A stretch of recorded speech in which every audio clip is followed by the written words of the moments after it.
It happens to the best of us. You sit down and you get cozy with a nice book, and then all of a sudden you feel it. That annoying draft. There's a lot of places around your home that could be contributing to these cold drafts and uncomfortable little areas. I'm going to walk through and I'm going to show you where they're coming from and how you can fix them.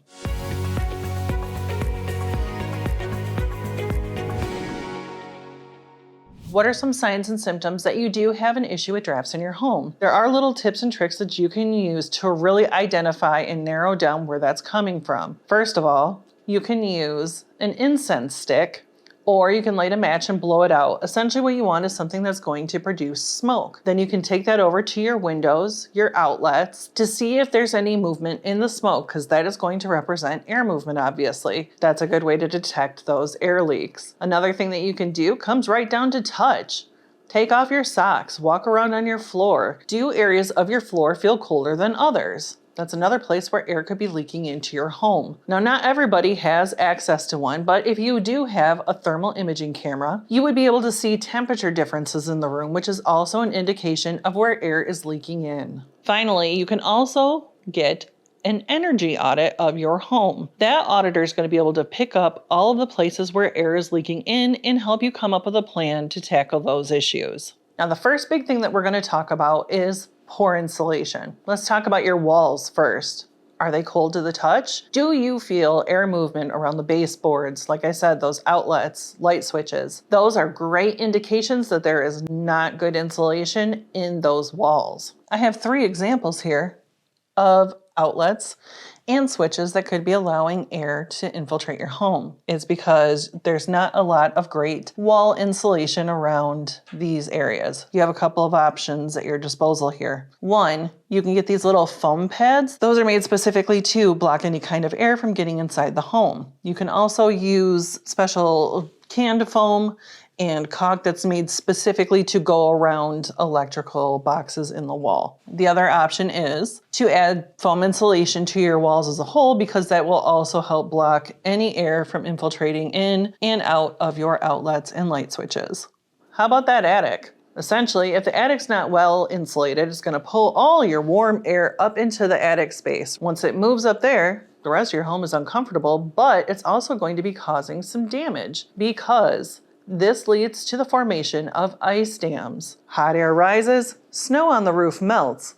That melt runs down into the gutter where it refreezes to create those giant icicles. This can actually damage your roof if it's not handled properly. Now let's talk about your crawl space. So essentially, just like your attic, if there isn't an air barrier created down there, right? What's going to happen is all of that cold air that comes from below grade is coming in through the crawl space and it's going up through the floor. You're going to feel that around your baseboards. You're going to feel it on the floor itself. So if you feel like every winter you've got to double up on your socks, it's a good indication that your crawl space doesn't have very good insulation. What exactly is happening with your windows that's causing air infiltration? There's a couple of different things that could be going on. How old are your windows? Are they the original windows that came with the house when it was built? If it's an older window and it's not an energy efficient model, that can definitely contribute to air leakage through that space. Is there any damage to the window? Are the windows cracked? Is there a little chip? That means that it's broken the seal in the window, and that's going to allow air to move through it. Now, you could have newer windows, but if they aren't made for energy efficiency, you could still experience air leakage there. So what you can do is you can actually caulk around the window to ensure that that is sealed up. Now that's more specific to if the air leakage is coming around the window as opposed to through it. If there's any kind of damage to the window, then you're likely going to have to replace the panes. Finally, if it's just a not energy efficient model of window, then you may have to replace the windows in your home, which can be a little pricey, so make sure that that's absolutely what you're going to need to do to keep that air from infiltrating into your home. You know what else is responsible for allowing drafts into your home?